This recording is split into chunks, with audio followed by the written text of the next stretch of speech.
एक कंट्री आपका जापान है, जिसके बारे में हम थोड़ा सा बताए हैं आपको। अब उसका डीप थोड़ा सा बताना चाहेंगे। जापान के जो 4 प्रमुख द्वीप हैं, होन्शु, क्यूशु, होक्काइडो और शिकाकू। जब भी कभी पूछेगा जापान के 4 प्रमुख द्वीप कौन से हैं, वैसे मित्रों जापान में कुल आपका 3900 द्वीप हैं। 3900 आइलैंड हैं। आप जापान में कुल आइलैंडों की संख्या 3900। लेकिन आपको मेनली पढ़ना कितना है? 4 पढ़ेंगे आप, उसी में फाइनल हो जाएगा। अब डियर एक बात और याद रखिएगा, इन चारों में उन चारों का सीरियल वाइज नाम आप याद रखिएगा। होन्शु, क्यूशु, होक्काइडो और शिकाकू। होन्शु, क्यूशु, होक्काइडो और शिकाकू, ये 4 प्रमुख आइलैंड हैं। कोई कंफ्यूजन नहीं ना है किसी को? डियर याद हो गया सबको कौन कौन 4 है? होन्शु, क्यूशु, होक्काइडो और शिकाकू। एक जापान का इसमें एक आइलैंड है जो पूरी तरह से बर्फ से ढका रहता है। इन चारों में से कौन है? आप ऑप्शन बताइए। तो होक्काइडो आपका इसलिए हो जाएगा, ये ऊपर वाला है। आपको पता है कि जो ये विषुवत रेखा है, इससे ज्यों-ज्यों ऊपर जाएंगे आपका क्या पड़ता है? ठंडा पड़ता है। यहाँ पर देखिए साइबेरिया में क्या ऊपर ठंडा पड़ता है, तो जैसे जैसे ऊपर जाते हैं वहां पर ठंडा पड़ता है। तो बहुत ज़्यादा ठंड होने के कारण होक्काइडो जो आइलैंड है जापान का, वह एक हिमाच्छादित आइलैंड है। वह पूरी तरह से बर्फ से क्या रहता है? ढका रहता है। आगे जरा देखिएगा होन्शु द्वीप। होन्शु ये सिर्फ जापान का सबसे बड़ा आइलैंड है, एशिया का नहीं, जापान का सबसे बड़ा आइलैंड है। कौन? होन्शु। डियर भूलेंगे नहीं ना आप लोग। होन्शु, होन्शु क्यों फेमस है? पेट्रोलियम के लिए प्रसिद्ध है। होन्शु जापान का जो आइलैंड है वह किस लिए प्रसिद्ध है? पेट्रोलियम के लिए प्रसिद्ध है।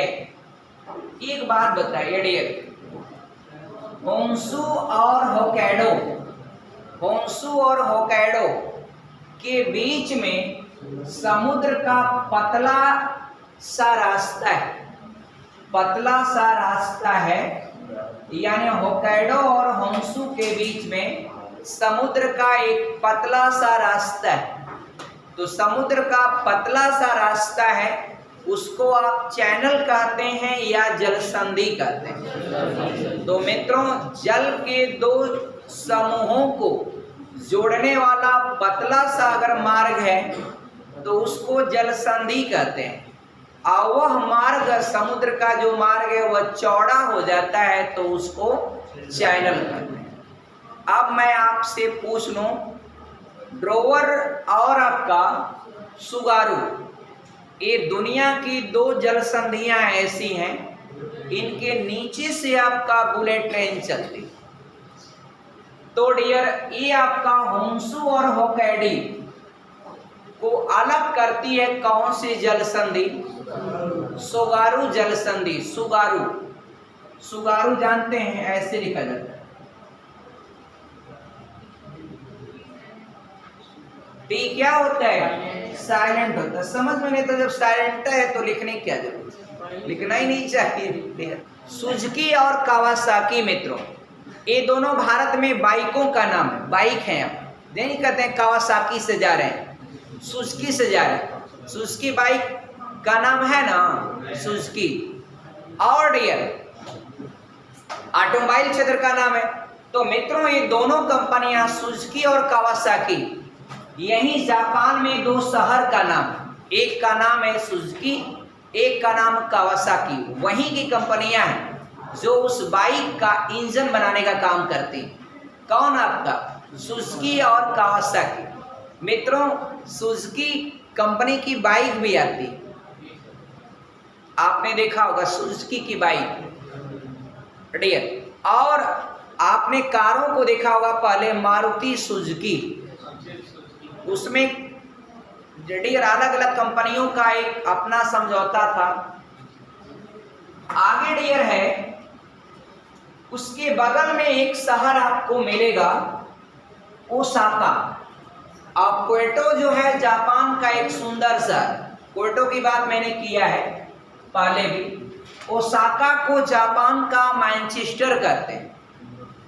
अगर आपको एशिया का मैनचेस्टर कहेगा तो आप संघाई बताएंगे शहर चाइना की, लेकिन अगर पूर्व का मैनचेस्टर बताएगा पूछेगा तो आप ओसाका को बताएंगे, क्योंकि सबसे पूरब में अगर आपका कोई शहर आती जो कपड़ा बनाती, सूती कपड़े के लिए फेमस है, तो वह ओसाका है।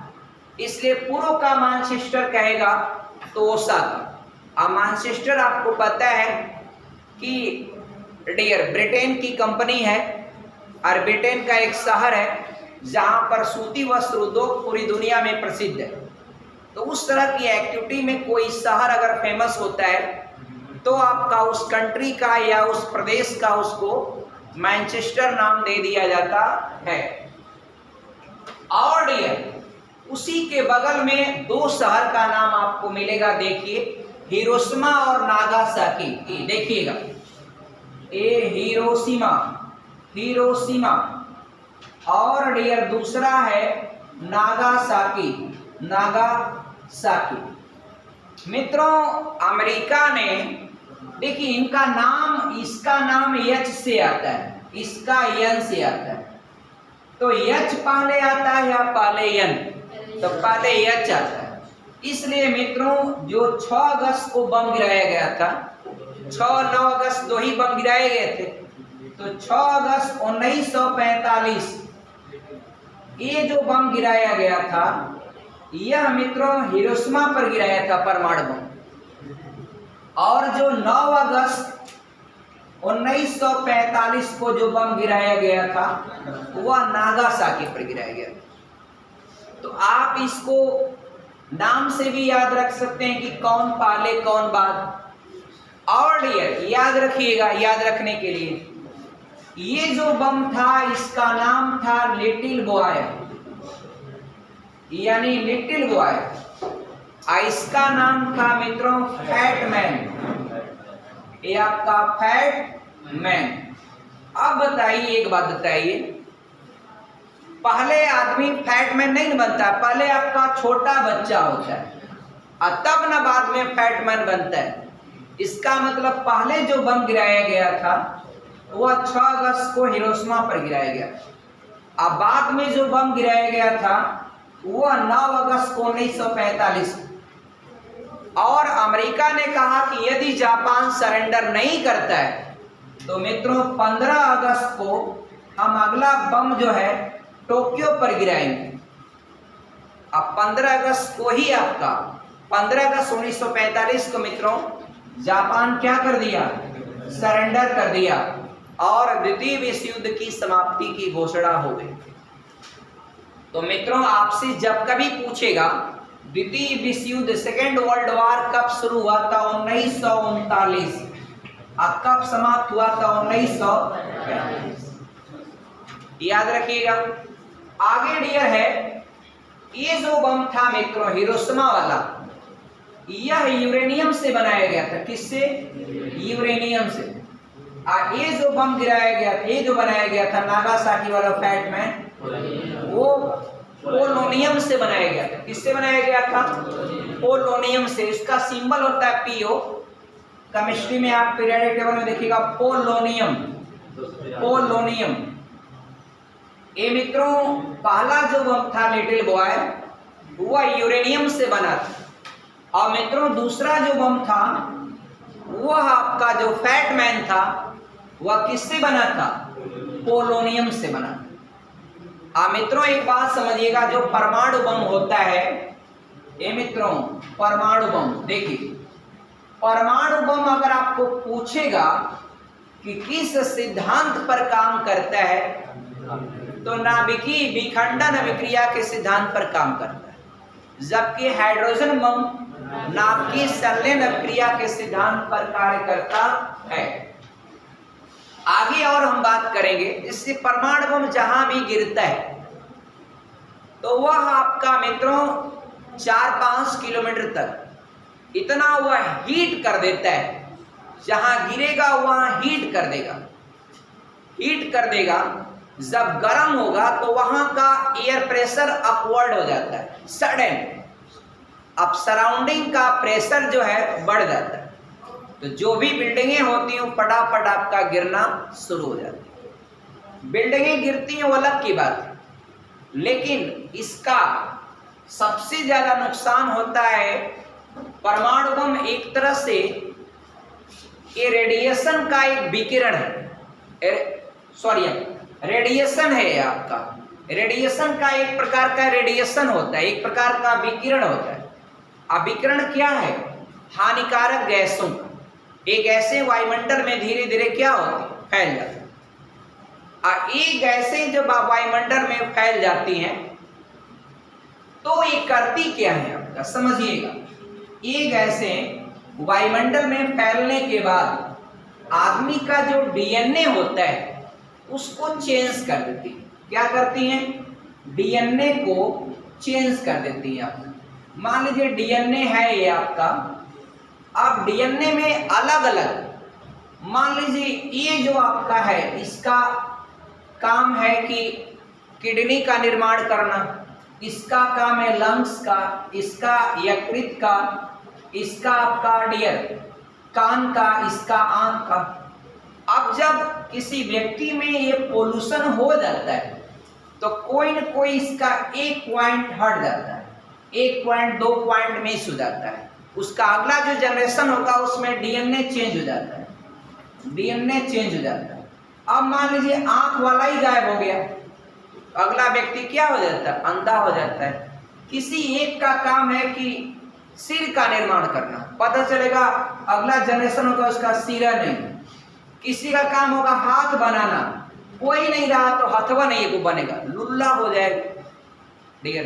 तो ये पार्ट होता है। तो ये जो है ना डियर, और मित्रों परमाणु बम जब जहां पर ब्लास्ट हो जाता है तो उसका विकिरण का प्रभाव जो है मित्रों कब खत्म होता है? तो 3 लाख, एक करीब करीब 3 लाख वर्ष तक इसके विकिरण का पॉसिबिलिटी रहती। पूरी तरह से समाप्त होने में 3 लाख वर्ष लग जाते हैं। और अभी सोचिए जापान का अभी 100 साल भी नहीं, तो कितना घातक होता है परमाणु बम मित्रों। इसलिए दुनिया वालों से हम लोग कहेंगे कि कम से कम कोई भी देश हो अपनी लड़ाई और अपने स्वाभिमान के लिए परमाणु बम का इस्तेमाल न करें। कोई भी देश जो है परमाणु बम का इस्तेमाल न करे, मानवता को सबसे ज्यादा नुकसान पहुंचाता है मित्रों। और ये एक्सरे जो होता है आपके बॉडी का फोटो खींचने के लिए, वो 6 रैंडम से 20 तक के बीच का ले करके करते हैं। और इससे जो आपका एक्सरे उत्पन्न होगा वो 250 रैंडम का होता है, 250 रैंडम। आप सोचिए कितना खतरनाक होता है। आपका एक्सरे खींचने के लिए 6 रैंडम, उसकी यूनिट होती है उसके आसपास होता है 250 रैंडम का। अगर ये अल्फा निकला तब, अगर कहीं गामा निकला बहुत ज्यादा इसका होता है डियर, बहुत खतरनाक होता है। और डियर एक बात और जानिएगा, अगर आपका जब भी कभी किसी भी देश में परमाणु बम का विकिरण अगर उत्पन्न होता है, परमाणु बम ब्लास्ट हो गया, तो वहां पर मित्रों कौन सी गोलियां दी जाती? तो सबसे पहले अगर कोई परमाणु बम ब्लास्ट होता है, आदमी श्वसन क्रिया करेगा तो यहाँ पर गले में थायराइड होती, तो थायराइड उसको एब्जॉर्ब कर लेते तुरंत, तो यहीं पर खतरा ज्यादा होता है। इसलिए जब कोई परमाणु बम जहाँ ब्लास्ट हो जाता है वहाँ के लोगों को पोटेशियम आयोडाइड की गोलियां दी जाती हैं, जिससे आपका वह विकिरण का प्रभाव जो गले में रहता है उसको आसानी से वह खत्म करने में आपका मदद मिलती है। तो जब भी आपका परमाणु बम का विकिरण होता है, उस विकिरण से बचाने के लिए, उस पोल्यूशन से बचने के लिए पोटेशियम आयोडाइड की गोलियां दी जाती हैं। आगे बढ़ेंगे डियर। एक रिएक्टर मित्रों अपने आप फट गया था परमाणु बम का, वह यूक्रेन में स्थित था चेर्नोबिल रिएक्टर, परमाणु रिएक्टर। चेर्नोबिल मित्रों, जब आपका यूक्रेन आपका रसिया से अलग नहीं हुआ, रसिया से अलग नहीं हुआ, तब की बात है। पूरे विश्व का सबसे बड़ा अगर परमाणु रिएक्टर दुर्घटना अगर पूछा जाएगा तो चेर्नोबिल का बताएंगे आपका, जो यूक्रेन में था। उस समय यूक्रेन अलग देश नहीं था, वह रसिया का, यूएसएसआर का एक राज्य था, स्टेट था। बाद में वह अलग हुआ। तो चेर्नोबिल मित्रों, आज की डेट में आपसे पूछेगा चेर्नोबिल परमाणु रिएक्टर किस देश में है, तो आप बताएंगे यूक्रेन में। लेकिन मित्रों, जिस समय फटा था वह, उस समय वह रसिया का था, क्योंकि 16 देश जो 15 देश, कितना 15 देश जो यूएसएसआर से 1991 में टूटे हैं, तो टूटने से पहले घटना हुई थी। कौन? चेर्नोबिल परमाणु रिएक्टर फट गया। आइए मित्रों,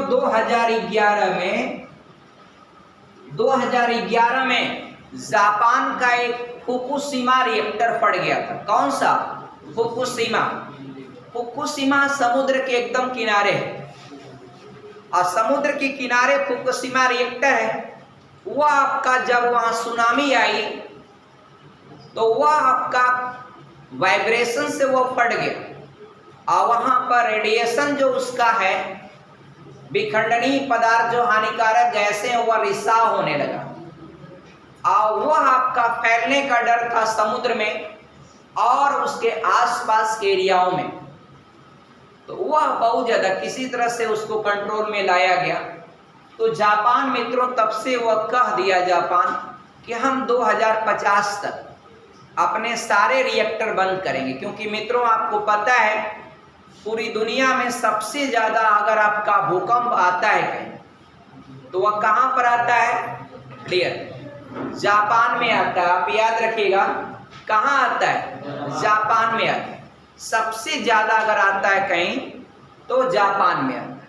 कोई कंफ्यूजन नहीं ना डियर? बोलेंगे नहीं ना? सुनामी सबसे ज्यादा कहां आती है? जापान में। जबकि अगर आपका ज्वालामुखी की बात अगर करेगा तो आप बताएंगे इंडोनेशिया में। अब डियर, सुनामी और भूकंप में क्या अंतर है? आपके मन में होगा क्या अंतर है? तो जब आपका किसी भूकंप का एपी सेंटर समुद्र के अंदर रहेगा, सुनामी आएगी।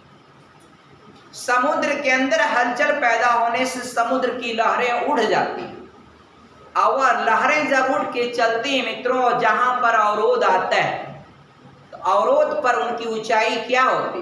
बढ़ती जाती। तो वह बढ़ेगी, और वही होता है क्या? सुनामी। मित्रों, एक बार भारत में सुनामी आई थी, कौन बताएगा? डेर आप लोगों में बच्चियों वाले ग्रुप में अगली लाइन बता दीजिए, भारत में सुनामी कब आई थी? 2004 में। किस तारीख को? तारीख बताइए। 26। कौन सी तारीख थी? 26। महीना बताएंगे? बोलिए डियर, बोलिए, महीना बताइए। अब डियर, ये जो बम होते हैं मित्रों, तो देखिए परमाणु बम, हाइड्रोजन बम और नाइट्रोजन बम। एक बम और जानिएगा, नाइट्रोजन बम। तो नाइट्रोजन बम मित्रों क्या करता है? ये जहां फटता है वहां की एरिया में ऑक्सीजन की मात्रा को कम कर देता है। नाइट्रोजन बम जहां ब्लास्ट करेंगे वो ऑक्सीजन की मात्रा को कम कर देगा। तो नाइट्रोजन बम जहां भी फोड़ा जाता है वहां पर केवल जीव जंतु मर जाते हैं, और पेड़ पौधे वैसे के वैसे। जापान एक ऐसा देश है मित्रों जहां पर 66% जंगल है। सुनिए, वाह क्या गजब का डाटा है। 66% जंगल, मित्रों अपने भारत में कितना है? 23% के आसपास होगा। आप लोग बता दीजिए, अर्चना बताइए, ये जंगलवा होना कितना चाहिए कम से कम जीवन के लिए, पर्यावरण को बैलेंस होने के लिए? कितना? 33% बच्चे। आप लोग जानिएगा 33% वनाच्छादित होने पर वहां का पर्यावरणीय संतुलन आपका अच्छा है। अधिक हो जाए तो बहुत अच्छी बात है, लेकिन भारत में कितना है? 23%। देखा होगा इसीलिए गैस की मात्रा, ऑक्सीजन की मात्रा की कमी होने लगी। अब मित्रों एक यूपी टेट में क्वेश्चन आता है ग्रीन मफलर, वो बताया हूं मैंने आपको। पेड़ों के किनारे 2-3 कतारों में जो वृक्ष लगाते हैं, जिससे आपका सड़क पर उत्पन्न होने वाला साउंड को वह एब्जॉर्ब कर ले, इसी को कहते हैं आपका ग्रीन मफलर। एक आपको जापान में शहर मिलेगी मिनीमाता, एकदम नीचे मिलेगी। कौन सी शहर? मिनीमाता। मिनीमाता में एक बार एक घटना हो गई। मिनीमाता जापान की एक शहर है मित्रों, वहां पर एक फैक्ट्री थी। अब फैक्ट्री से मरकरी गैस का रिसाव हो गया। किस गैस का? मरकरी। मरकरी गैस नहीं होती मित्रों, मरकरी गैस होती है। मरकरी जो है Hg, एक पारा मित्रों एक धातु है, एक गैस नहीं है, धातु है। मरकरी क्या है? एक धातु। कभी मत गैस बोलिएगा, मरकरी क्या है? एक धातु। अब मित्रों मिनीमाता, कौन सा मात्रा रहेगा? मिनीमाता, यही है, सही है। Minimata is city of Japan. Japan की एक शहर है मित्रों, वहां एक फैक्ट्री थी। अब फैक्ट्री में ब्लास्ट हो गया है, जैसे भी फट गया, वहां से मरकरी का रिसाव हो गया। अब मरकरी रिसाव हो गया, मरकरी हुआ बह करके। मरकरी की सबसे बड़ी विशेषता होती है ना, आपको जहाज में अगर आप बैठेंगे तो जहाज में आपको पारा यानी मरकरी ले जाने की इजाजत नहीं होती, क्योंकि अगर एक ढक्कन, अगर मरकरी आपका एल्युमिनियम की शीट है इतनी मोटी, अगर एक ढक्कन मरकरी आपने इस पर गिरा दिया तो धीरे धीरे, हालांकि एल्युमिनियम क्या है, एल्युमिनियम पर जंग नहीं लगता डियर, आपको पता होगा। इसलिए वायुयान को एल्युमिनियम पर जंग नहीं लगता, एक फायदा। दूसरा आपका हल्का होता है और स्ट्रांग होता है, इसलिए वायुयान में आपका एल्युमिनियम की शीट का इस्तेमाल किया जाता है। हल्का रहेगा, उड़ जाएगा, जंग नहीं लगेगा, बहुत सारे फायदे हैं। देखा होगा एल्युमिनियम का जो भी चीज रहता है उसमें जंग नहीं लगता, लेकिन एल्युमिनियम की शीट पर अगर आप मरकरी अगर गिर जाए तो वह एक ढक्कन गिरेगा तो पूरा उसको धीरे धीरे होल कर देगा। होल करके नीचे वह थोड़ा सा भी एब्जॉर्ब नहीं करेगा, वह पूरा का पूरा एक ढक्कन आपका नीचे से निकल जाएगा। इसलिए वायुयान में आपको पारा ले जाने की इजाजत नहीं होती। एक बात और समझिएगा जरा, अब यहाँ मिनीमाता में क्या हुआ, फैक्ट्री में किसी भी कारण से फट गया और मरकरी गैस का रिसाव हो गया, धीरे धीरे रिस कर, अब वह जा करके तालाबों में मिल गया। तालाब, नदी, झरना, जो भी झील होगा वहां मिल गया, और वह वहां पर मछलियां जो थी वह इसको निगल ली, जैसे भी है आपका निगल ली। अब मछली जो लोग लेके आए खाए, उनके शरीर के अंदर पारा आ गया। अब पारा अगर बॉडी के अंदर जाता है मित्रों, वह एक बहुत एक हानिकारक। अब मित्रों क्या हुआ, वहां से जब रिसाव हुआ तो अलग अलग माध्यमों से वह आपका फैल गया। अब वहां जिन लोगों के मान लीजिए पानी में वो चला गया, वहां से रिसाव हुआ, पानी के माध्यम से जमीन के अंदर चला गया, नलका उठाया आपका, खींच करके वो ट्रांसफर कर दिया पानी के अंदर। वो हल्का सा ऐसे घुल जाएगा ना मित्रों, पानी में जब वह घुल जाएगा ना आपको पता ही नहीं चलेगा, वह अलग अलग जैसे भी डिसोल्यूट होकर के बॉडी में गया। और जिसके बॉडी में गया, अब मान लीजिए कोई कुर्सी पर बैठा है, जैसे कुर्सी है, चेयर है, और ये आपका जब पारा के शुद्धि जाएगी ना, अब मान लीजिए हम बैठ गए, अब बैठे बैठे ऐसे डेथ हो जाएगी। अब आपका हमारी बॉडी 2 दिन बाद ऐसे ही आपका, अब दफन भी करना होगा तो ऐसे ही दफनाएंगे, जलाना होगा तो ऐसे सीधी नहीं होगी बॉडी। जिस हालात में डेथ हुआ उसी हालात में से टेढ़ हुआ ऐसे टेढ़ रहेगा मित्रों। तो यहीं से ये रोग फैला। इस रोग को जो है लोग समझ ही नहीं पाए।